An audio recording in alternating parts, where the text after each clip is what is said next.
اللہ اللہ اللہ اللہ۔ وندب صلاة العاری جالسا بالإيماء مادا رجليه نحو القبلة۔ وندب اور مستحب ہے صلاة العاری ننگے شخص کا، برہنہ شخص کا نماز پڑھنا۔ کیسے؟ جالساً بیٹھ کر۔ برہنہ شخص کے لیے بیٹھ کر نماز پڑھنا مستحب ہے، بالایماء اشارے سے۔ کیسے؟ مادن رجلیہ نحو القبلہ، اپنے دونوں پیروں کو قبلے کی طرف پھیلائے ہوئے۔ برہنہ شخص کے لیے مستحب یہ ہے کہ وہ بیٹھ کر اشارے سے نماز پڑھے اور اپنے دونوں پیروں کو قبلے کی طرف پھیلائے، اس طریقے سے، اس طرح بیٹھے۔ جو برہنہ شخص ہو اس کے لیے مستحب کیا ہے کہ وہ بیٹھ کر اشارے سے نماز پڑھے، اپنے دونوں پیروں کو قبلے کی طرف پھیلا کر۔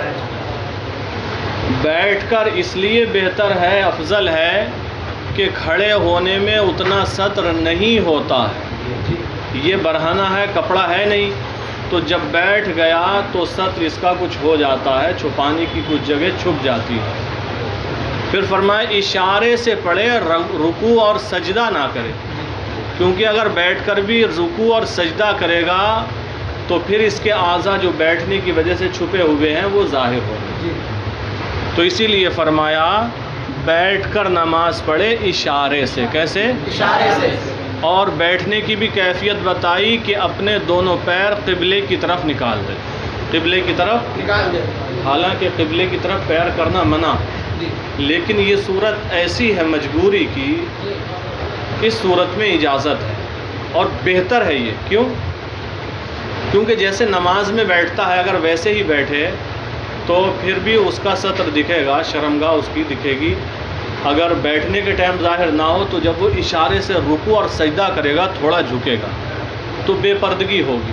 لیکن اگر اس طرح بیٹھا ہے، فقہاء کرام نے فرمایا دونوں پیر قبلے کی طرف نکال کر اس طرح بیٹھے اور جو ہاتھ ہیں اس کے وہ آگے کی شرمگاہ کے حصے پر رکھ لے، نیت باندھے تو یہ ایک ہاتھ ادھر رکھ لے، تو اس طریقے سے جو اعضائے غلیظہ کہلاتے ہیں آگے پیچھے کا مقام یہ چھپ جائیں گے۔ ان میں پردہ اور ستر زیادہ ہے اس طریقے سے بیٹھنے میں، جتنا پردہ یا ستر اس حالت میں، اس پوزیشن میں بیٹھنے سے ہوتا ہے اتنا دوسری پوزیشن میں بیٹھنے سے نہیں ہوتا ہے۔ تو بات سمجھ میں آ گئی؟ تو فرمایا وَنُدِبَ صَلَاةُ الْعَارِ جَالِسًا بِالْإِيمَاءِ مَادًا، مدّ یا مدّوں سے پھیلانا حال ہے، مادن رجلیہ نحو القبلہ، اور برہنہ شخص کے لیے بیٹھ کر اشارے سے نماز پڑھنا مستحب ہے، قبلے کی طرف اپنے دونوں پیروں کو پھیلائے ہوئے۔ فَإِن صَلَّى قَائِمًا بِالْإِيمَاءِ، تو اگر اس نے کھڑے ہو کر اشارے سے نماز پڑھی، برہنہ شخص کے لیے یہ بھی اجازت ہے کہ وہ کھڑے ہو کر اشارے سے نماز پڑھ لے۔ کھڑا ہو گیا، نیت باندھ لی،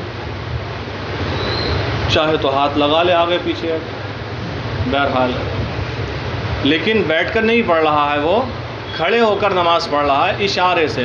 جب رکوع میں جانا ہے تو تھوڑا سا کھڑے کھڑے اشارہ کرتا ہے، اور سجدے کا اشارہ رکوع کے اشارے سے تھوڑا زیادہ کرتا ہے۔ تو اسی طرح اس نے نہ تو کمپلیٹ رکوع کیا نہ ہی سجدہ کیا، تاکہ ستر ظاہر نہ ہو اور زیادہ۔ تو اس طریقے سے اگر کھڑے ہو کر اشارے سے نماز پڑھی تو یہ بھی جائز ہے، نماز اس کی صحیح ہو جائے گی۔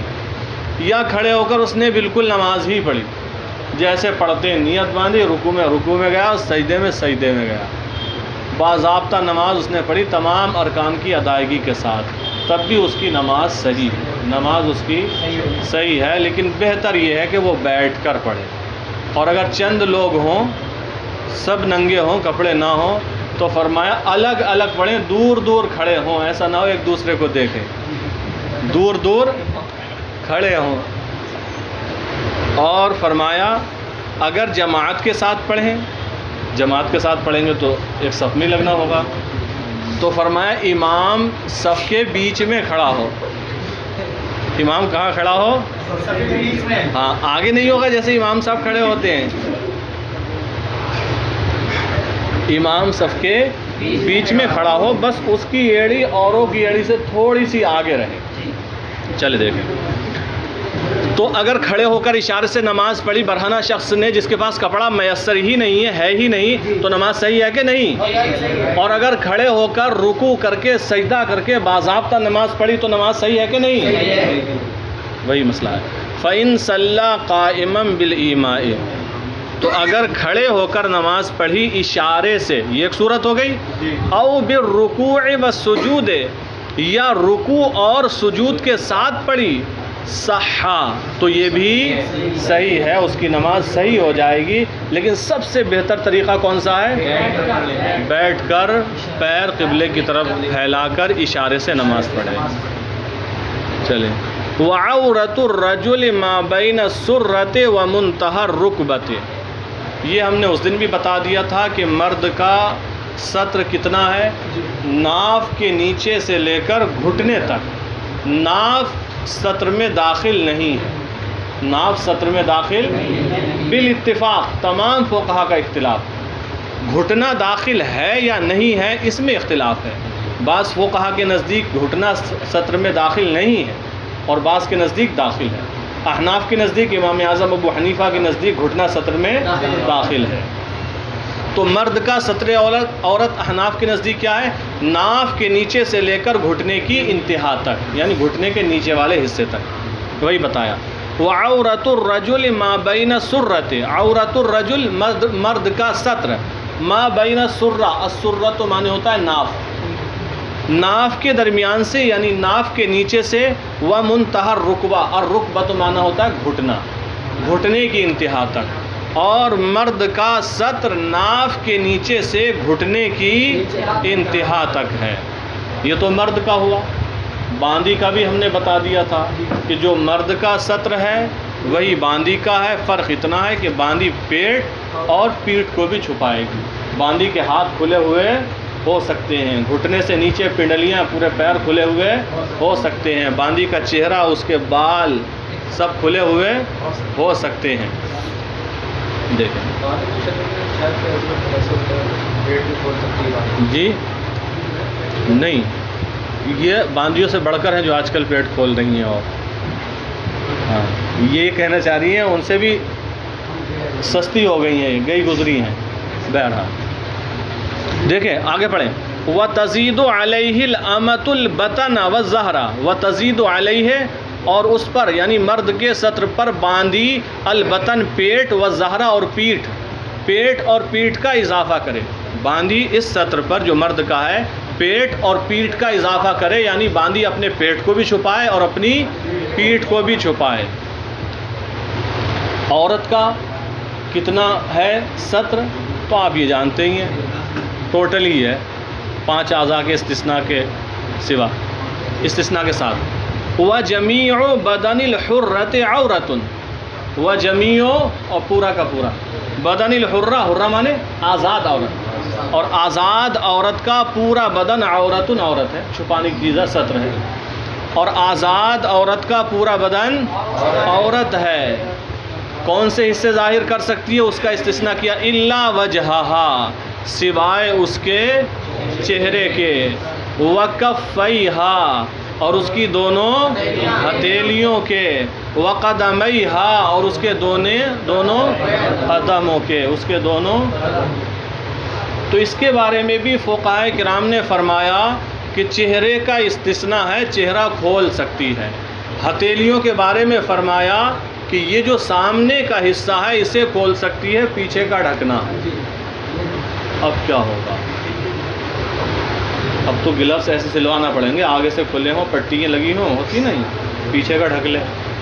فرمایا دستے پشتے دست، ہاتھ کی پشت، یہ سطر میں داخل ہے. ٹھیک ہے، اصل مذہب کے اعتبار سے. اور پیر جو ہیں، پیر کا یہ حصہ کھول سکتی ہے، اس کو چھپانا. یہ تو جب کھڑی ہو گئی تو چھپ ہی جائے گا، نیچے ہی ہے. تو اس بارے میں بھی فقہا کا اختلاف ہے. اعلی حضرت رضی اللہ تعالیٰ عنہ فرماتے ہیں اس بارے میں شدید اختلاف ہے. اس بارے میں شدید اختلاف ہے. تو فرمایا قدم سطر میں داخل ہیں، لیکن اگر آسانی پر عمل کرنا چاہے تو پیروں کو سطر ٹخنے کے نیچے سے، جو ہڈی ہوتی ہے اس کے نیچے سے سطر سے نکال دے.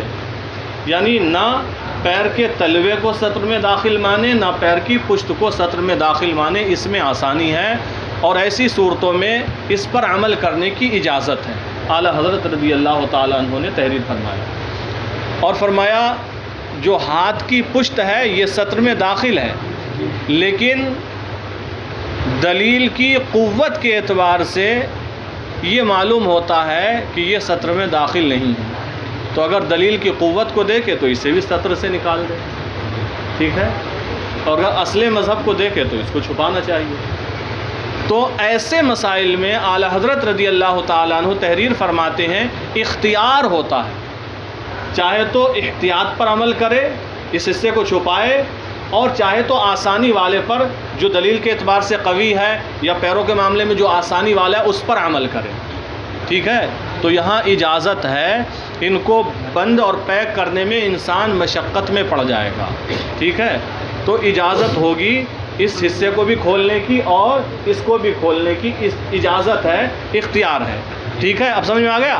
تو 5 اعضاء کا استثناء ہے. پورا چہرہ اور مان لو ہاتھ آگے پیچھے دونوں طرف سے، پیر اوپر اوپر نیچے، پیر اوپر نیچے. چلے.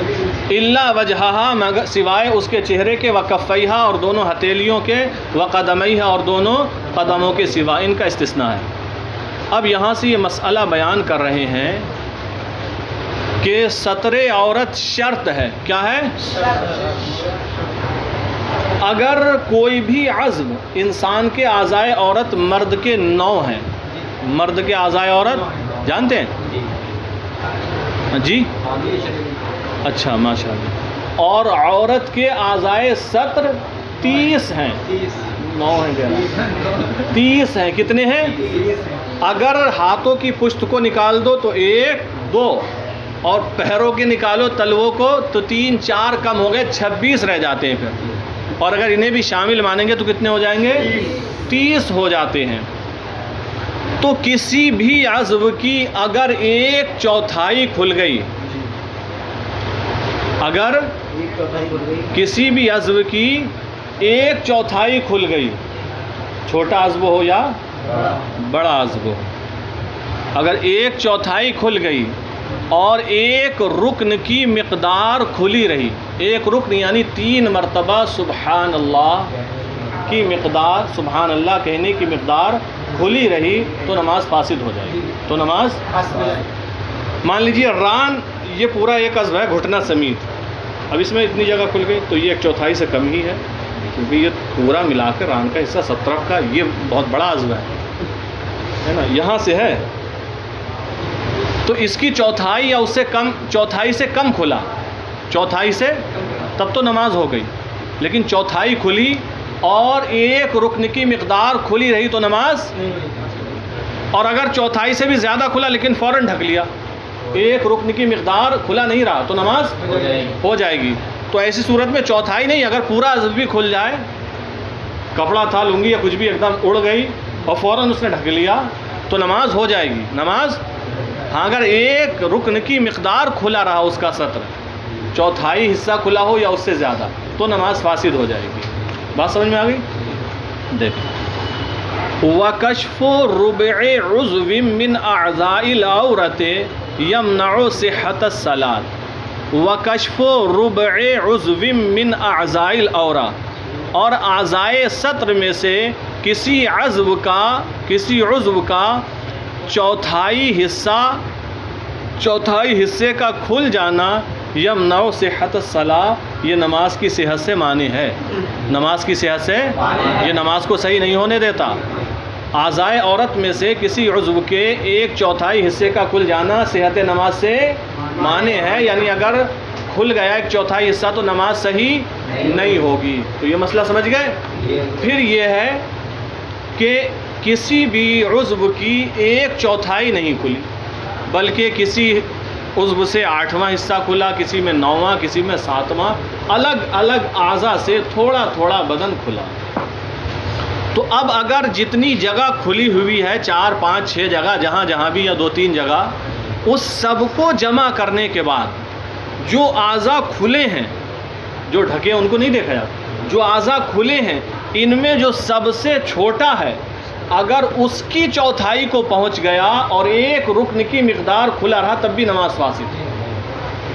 اگر سب ملا کر بھی سب سے چھوٹے عضو کی 1/4 سے بھی کم ہے تو نماز فاسد نہیں ہوگی. اگر 1/4 سے کم ہے تو دیکھیں، وَلَوْ تَفَرَّقَ الْإِنْكِشَافُ عَلَىٰ أَعْضَاءٍ مِّنَ الْعَوْرَةِ، اگر اعضائے عورت میں سے، اعضائے سطر میں سے، وَلَوْ تَفَرَّقَ الْإِنْكِشَافُ عَلَىٰ أَعْضَاءٍ مِّنَ الْعَوْرَةِ، اگر اعضائے عورت میں سے، اگر اعضائے عورت میں سے اعضاء مختلف جگہوں سے کھل جائیں، اعضاء مختلف جگہوں سے، لیکن کوئی بھی عضو 1/4 حصہ نہ کھلا ہو، تھوڑا تھوڑا کھلا ہے. وَلَوْ تَفَرَّقَ، اگر متفرق ہو، الانکشاف و کھلنا یعنی متفرق جگہ سے کھلا ہو، علی اعضاء من العورہ، اعضاء عورت پر، اگر اعضاء عورت میں سے اعضاء متفرق جگہوں سے کھل جائیں، وَكَانَ جُمْلَةُ مَا تَفَرَّقَ، اور متفرق جگہوں سے جو کھلا ہوا حصہ ہے وہ سب کا سب، اس کا مجموعہ، يَبْلُغُ رُبْعَ أَصْغَرِ الْأَعْضَاءِ الْمُنْكَشِفَةِ، تو وہ کھلے ہوئے اعضاء میں سے سب سے چھوٹے عضو کی 1/4 تک پہنچ جائے. کھلے ہوئے اعضاء کا مجموعہ، سب کو اگر جمع کیا جائے، مجموعہ کھلے ہوئے اعضاء میں سے سب سے چھوٹے عضو کی 1/4 کو پہنچ جائے، منعا، تو یہ صحت نماز سے معنی ہے، نماز صحیح نہیں ہوگی. وَإِلَّا فَلَا، اور اگر 1/4 بھی نہ کھلا ہو، سب سے چھوٹے عضو کی 1/4 بھی نہ کھلا ہو، فلا، تو اس صحت نماز سے معنی نہیں ہے، بلکہ نماز صحیح ہو جائے گی. اچھا دیکھیں آگے، وَمَنْ عَجَزَ عَنِ اسْتِقْبَالِ الْقِبْلَةِ لِمَرَضٍ أَوْ عَجَزَ عَنِ النُّزُولِ عَنْ دَابَّتِهِ أَوْ خَافَ عَدُوًّا فَقِبْلَتُهُ جِهَةُ قُدْرَتِهِ وَأَمْنِهِ. مسئلہ سن لیں، پہلے سمجھ لیں. ایک انسان قبلے کی طرف رخ کرنے سے عاجز ہو گیا، ایک انسان قبلے کی طرف رخ کرنے سے کسی مرض یا بیماری کی وجہ سے اتنا بیمار ہو گیا وہ خود سے قبلے کی طرف رخ نہیں کر سکتا. وہ لیٹا ہوا ہے، لیٹے لیٹے نماز پڑھ رہا ہے، یا بیٹھا ہوا ہے تو بیٹھے ہی بیٹھے پڑھے گا، اور اس کی تکلیف پریشانی ایسی ہے کہ وہ خود سے قبلے کی طرف رخ نہیں کر سکتا، اور کوئی دوسرا اس کے پاس ایسا ہے نہیں جو اس کو آرام کے ساتھ گھما دے قبلے کی طرف، اور خود کر نہیں سکتا. تو کسی بیماری کی وجہ سے قبلے کی طرف رخ کرنے سے عاجز ہے، رخ کرنے سے قبلے کی طرف عاجز ہے. یا وہ چوپائے پر اپنی سواری پر، مان لو گھوڑے پر، اونٹ پر سوار ہے اور وہ اتر نہیں سکتا. اب گھوڑا ہے وہ تو کبھی کسی طرف رخ کرے گا، کبھی کسی طرف رخ کرے گا، اور وہ اتر نہیں سکتا. کیوں؟ کیونکہ بوڑھا ہے، بہت گھر والوں نے بٹھا کر بھیجا ہے، اتر گیا تو چڑھ ہی نہیں پائے گا، اور ساتھ میں لوگ اور ہے ہی نہیں جو چڑھا دیں. یا جانور اتنا شریر ہے، اگر اتر گیا تو پھر چڑھ نہیں سکتا، تو بھی مجبور ہے. یا پھر اسے دشمن کا خوف ہو کہ اگر یہاں اترا اور دیکھ لیا دشمن نے تو مار ڈالے گا یا مال چھین لے گا. اب جو دشمن کا خوف ہو، چاہے اسے اپنی جان پر خوف ہو، یا اپنے مال پر خوف ہو، یا اپنی سواری پر خوف ہو، تو دشمن کے خوف کی وجہ سے وہ قبلے کی طرف رخ نہیں کر سکتا. ٹھیک ہے؟ تو ایسی صورتوں میں اس کے لیے اس کا قبلہ وہی ہے جس طرف اسے قدرت ہو، جس طرف وہ رخ کر سکتا ہے اسی طرف نماز پڑھ لے، اس کی نماز ہو جائے گی. یہ دیکھیں شریعت نے کتنی آسانیاں دی ہیں. وَمَنْ عَجَزَ عَنِ اسْتِقْبَالِ الْقِبْلَةِ لِمَرَضٍ، اور جو شخص کسی بیماری کی وجہ سے قبلے کی طرف رخ کرنے سے عاجز ہو گیا ہو، او عجز عن النزول عن دابته، یا اپنی سواری سے، اپنے چوپائے سے اترنے سے عاجز ہو گیا ہو، اتر ہی نہیں سکتا ہے، یا اپنی سواری کے جانور سے اترنے سے عاجز ہو، او خاف عدوًا یا کسی دشمن کا خوف ہو، ان وجہ سے اگر وہ قبلے کی طرف رخ نہیں کر سکتا، فقبلتہ جہت قدرتہ و امنہ، تو اس کا قبلہ اس طرف ہے جدھر اسے قدرت ہے، وہ امنہ، اور جس طرف امن و امان ہے، جس طرف امن و امان ہے، تو اس کا قبلہ اس طرف ہے، اس جہت میں ہے جس طرف اسے قدرت ہے اور جس طرف اسے امن و امان حاصل ہے۔ آگے اور مسئلہ نیا، وَمَنِ اشْتَبَهَتْ عَلَيْهِ الْقِبْلَةُ وَلَمْ يَكُنْ عِنْدَهُ مُخْبِرٌ وَلَا مِحْرَابٌ تَحَرَّى۔ وَمَنِ اشْتَبَهَتْ عَلَيْهِ الْقِبْلَةُ، اور جس پر قبلہ مشتبہ ہو گیا، جس پر قبلہ وَلَمْ يَكُنْ عِنْدَهُ مُخْبِرٌ، اور اس کے پاس کوئی خبر دینے والا مسلمان نہ ہو، ولا محراب، اور کوئی محراب مسجد وغیرہ بھی بنی ہوئی نہ ہو، تحرّا، تو وہ تحری کرے، غور و فکر کرے، ولا اعادت علیہ، یعنی کسی ایسی جگہ آپ پہنچ گئے آپ کو پتہ ہی نہیں لگ رہا قبلہ ہے کدھر۔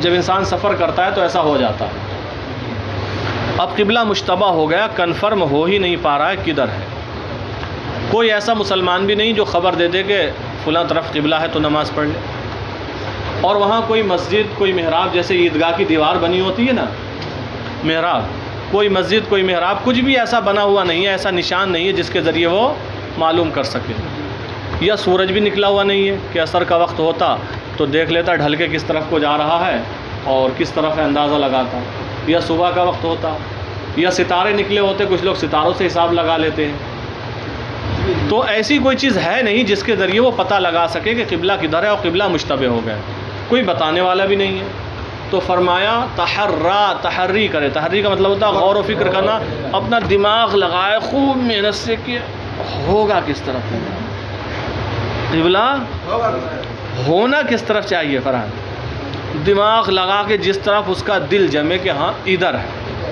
اسی طرف نیت باندھ کے نماز شروع کر دو۔ اب جب نماز پڑھ چکا، فارغ ہو گیا، بعد میں ایک صاحب آئے اور بولے آپ نے ادھر کو نماز پڑھی ہے، کہا ہاں، تو کہا قبلہ تو ادھر ہے، تو نماز ہو گئی، اس پر اعادہ واجب نہیں ہے، چونکہ ایسی صورت میں جب قبلہ مشتبہ ہو جائے، کوئی خبر دینے والا نہ ہو، کوئی محراب نہ ہو، کوئی مسجد نہ ہو، اور بھی کسی طریقے سے اسے معلوم نہ ہو سکے، تو اس کا قبلہ یہی ہے کہ وہ غور و فکر کرے، تحری کرے، جس طرف اس کی تحری، اس کا دل جمے، وہی اس کا قبلہ ہے، تو جس طرف اس کا دل جمع اسی طرف اس نے نماز پڑھی، تو گویا کہ قبلہ کی طرف نماز پڑھی۔ جب نماز سے فارغ ہو گیا، اب کوئی بتائے کہ یا کسی طرح معلوم ہو کہ قبلہ ادھر نہیں ہے، تو اعادہ واجب نہیں ہے۔ مسئلہ سمجھ میں آ گیا؟ دیکھیں آ رہا ہے مسئلہ آگے، آپ ذرا صبر، ذرا رکو تو۔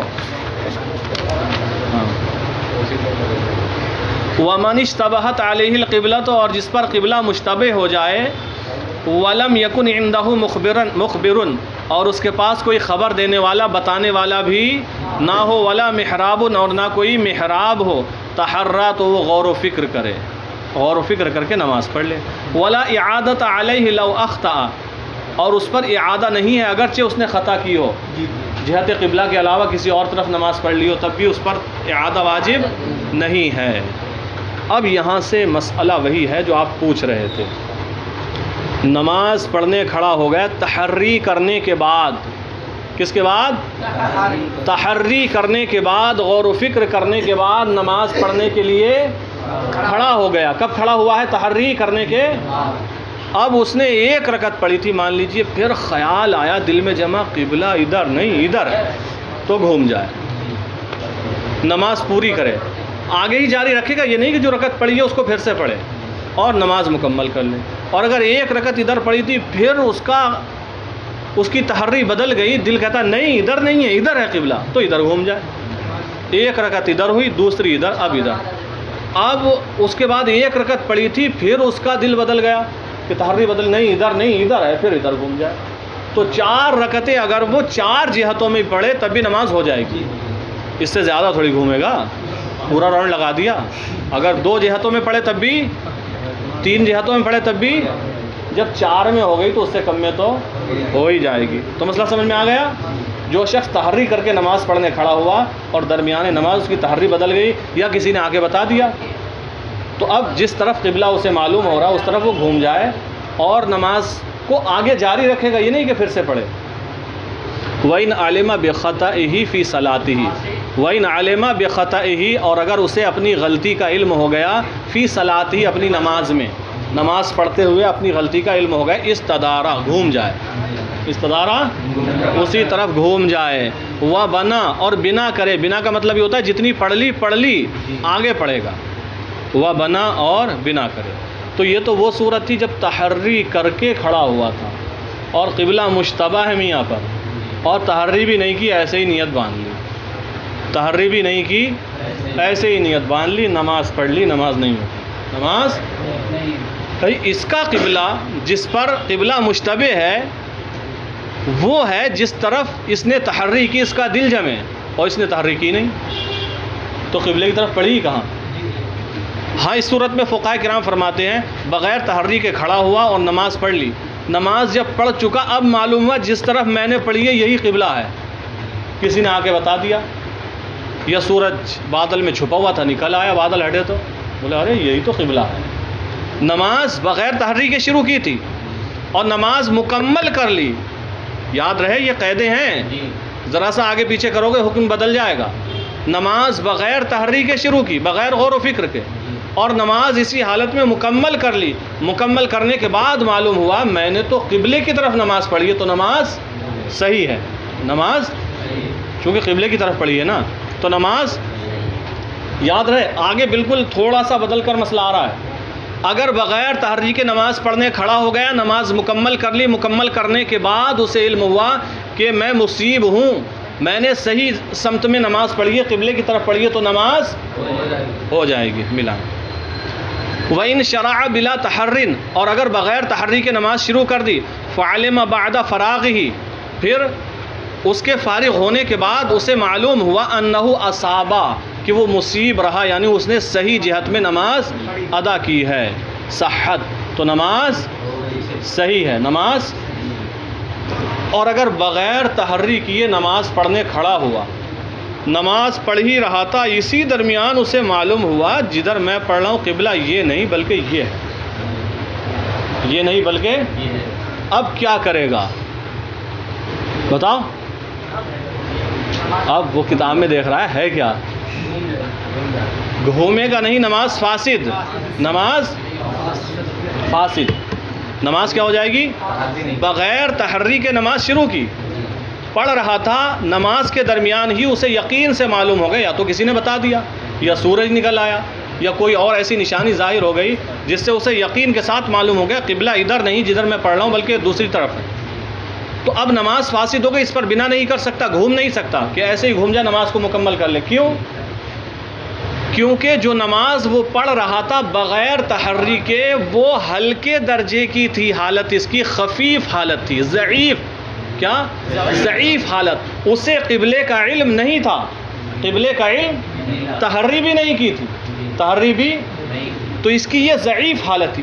اب اسے یقین کے ساتھ معلوم ہو گیا قبلہ ادھر ہے، تو اب جو حالت ہے یہ قوی ہے، یہ حالت، اور قوی کا بنا ضعیف پر نہیں ہوتا ہے. قوی کا بنا ضعیف پر نہیں ہوتا ہے، قوی کی بنیاد ضعیف پر نہیں رکھی جاتی ہے. ہاں قوی پر ضعیف کی بنیاد رکھ سکتے ہیں، قوی پر نفل کی نیت سے فرض ادا نہیں ہو سکتے، فرض کی نیت سے نفل ادا ہو سکتے ہیں.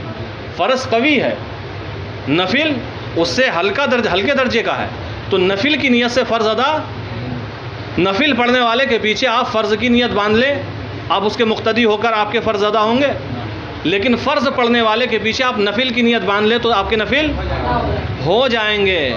تو چونکہ اس کی وہ پہلے والی ضعیف حالت تھی، اب جب قبلے کا علم ہو گیا یہ قوی حالت ہے، اور قوی کا بنا ضعیف پر، لہذا نماز فاسد ہو جائے گی. نماز سمجھ میں آ گئی بات؟ اتنی محنت لگا رہا ہوں میں، تمہاری سمجھ میں نہیں آئی. توصیف سمجھ گئے آپ؟ سمجھ گئے؟ اس کو سمجھانا، سمجھنے والا نہ سمجھنے والے کو سمجھا دے بعد میں. دیکھیں اچھا وَإِنْ عَلِمَ بِإِصَابَتِهِ فِيهَا اور اگر اسے اپنی درستگی کا علم ہوا، فیہا نماز کے اندر، فسدت تو نماز فاسد ہو گئی. یہ وہ صورت بھی شامل ہے اس میں کہ نماز اس نے بغیر تحریک کے شروع کر دی، بغیر تحریک کے. اس کے بعد نماز میں ہی معلوم ہوا جس طرف میں پڑھ رہا ہوں نماز اسی طرف قبلہ ہے، اسی طرف قبلہ ہے، تب بھی نماز فاسد ہو جائے گی. تب بھی نماز ہے تو قبلے کی طرف، لیکن پہلے والی حالت ضعیف تھی نا، تحریک کی نہیں تھی، قبلے کا علم تھا نہیں، ایسی حالت میں نماز شروع کی تھی، وہ حالت ضعیف تھی. اب علم ہو گیا، اب حالت جو ہے قوی، اور قوی کا بنا ضعیف پر نہیں ہوتا. یہی تو مسئلہ ہے. وَإِنْ عَلِمَ بِإِصَابَتِهِ فِيهَا، اور اگر اس کو اپنے درست ہونے کا علم ہوا، فیہا اے فی الصلاۃ، نماز میں ہی ہوا، فسدت تو نماز فاسد ہو گئی. کیوں؟ کیونکہ پہلے کی حالت ضعیف تھی، بعد کی حالت اب قوی ہے، اور قوی کا بنا ضعیف پر نہیں ہوتا ہے. کما لو لم یعلم اصابتہ اصلا، جیسا کہ وہ اپنے درست ہونے کو بالکل جانتا ہی نہیں، اس نے تحریک کی نہیں اور نماز پڑھ لی، نماز کے بعد بھی معلوم نہیں ہوا کس طرف پڑھی، تو نماز ہوگی نہیں ہوگی. صرف وہ صورت تھی بغیر تحریک کے نماز پڑھ لی، نماز کے بعد معلوم ہوا کہ ارے میں نے تو قبلے کی طرف ہی پڑھی ہے، تب نماز ہو گئی. لیکن بغیر تحریک کے پڑھی، اس کے بعد بھی معلوم نہیں ہوا، تو یہ نماز بھی نہیں ہوگی. کما لو لم یعلم اصابتہ اصلا، جیسا کہ اگر وہ اپنی درستگی کو بالکل نہیں جانتا، اس صورت میں نماز فاسد ہے. ایسے ہی بغیر تحریک کے شروع کی، پھر درمیانے نمازی معلوم ہوا کہ جس طرح میں پڑھ رہا ہوں یہی قبلہ ہے، تب بھی نماز فاسد ہو جائے گی. وَلَوْ تَحَرَّى قَوْمٌ، اور اگر کچھ لوگوں نے تحری کی، جہاتن کئی جہتوں میں. یہ بھی یاد رہے جب کئی لوگ ہیں تو سب پر قبلہ اگر مشتبہ ہے تو سب تحری کریں، جس کا دل جس طرف جمے اس طرف پڑے گا، یہ نہیں کہ ایک کا دل جم رہا اس کے پیچھے ہو جائے. وَلَوْ تَحَرَّى قَوْمٌ، اگر ایک قوم نے، کچھ لوگوں نے تحری کی، جہاتن کئی جہتوں میں، وَجَهِلُوا حَالَ إِمَامِهِمْ، اور اپنے امام کی حالت سے بھی جاہل رہے، کس طرف امام صاحب رخ کیے ہوئے یہ بھی نہیں معلوم رہا، اندھیری رات تھی، قبلہ پتہ ہی نہیں چل رہا تھا. ایک تو رات، تو چلا کہا کہ چلو پڑھ لیتے ہیں جماعت سے. تحری کی، اندھیرے کے مارے یہ بھی نہیں معلوم کہ امام صاحب کا رخ کدھر ہے اور کس کا کیسے چل رہا ہے. بس اللہ اکبر جو آواز آ رہی ہے اس کے پیچھے اقتدا کر رہے ہیں. ٹھیک ہے، اگر چند لوگوں نے الگ الگ جہتوں میں تحری کی اور امام کے حال سے بھی ناواقف رہے، تب بھی ان کی نماز صحیح ہو جائے گی، ان کی نماز صحیح ہو جائے گی، بشرطے کہ امام سے آگے نہ ہو. امام سے اگر امام سے آگے ہوئے تو ان کی نماز نہیں ہوگی. بات سمجھ گئے؟ وَلَوْ تَحَرَّى قَوْمٌ جِهَاتٍ، اگر چند لوگوں نے کئی جہتوں میں تحری کی، وَجَهِلُوا حَالَ إِمَامِهِمْ، اور اپنے امام کی حالت سے ناواقف رہے، تُجْزِئُهُمْ، تو یہ ان کے لیے کافی ہے، ان کی نماز ہو جائے گی، جبکہ اپنے امام سے آگے نہ ہو. اگر آگے ہوئے تو ایک آگے ہے تو ایک کی نہیں ہوگی، دو آگے ہوئے تو دو کی نہیں ہوگی.